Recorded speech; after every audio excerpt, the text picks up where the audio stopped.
So in this video, I'm going to go over some of the top questions I was seeing, answer those for you, and hopefully help you out with your purchase. First was just the assembly process, and then the second will be, what type of monitors will work on this stand. But first, let's start with the assembly process. Super easy. I was able to get it done in 30 minutes. They give you all the tools you need. Other than at one point, you do need a screwdriver, so make sure you have a Phillips screwdriver of your own. But overall, it was super easy to put together. It took me like less than 30 minutes to do.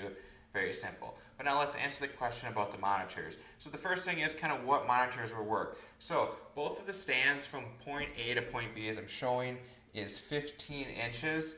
So you got to measure your own monitor, but it should be between 15 inches. And then all the way across, when you have it fully expanded, is 41 inches. And you can move these, diagonal. I have them, stand a little bit crooked, so they're not going to be just straight apart. And now in between here, if you'd like to put a third monitor or something in there, that's going to be 11 inches when it's fully expanded. But like I said, you can move these around, so if you want to, have them at an angle or anything like that to fit your monitors better, it could work. So I would just go measure your monitors, make sure they're going to work for this. Right now the laptops on there are both, one's a 17-inch laptop, the other one's a 15.6-inch laptop, just so you know.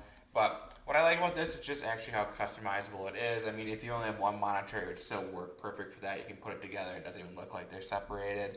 But overall, I'm super happy with this. I just needed an easy computer stand for my office at home. This was simple to put together, affordable, looks good. So I give it 2 thumbs up.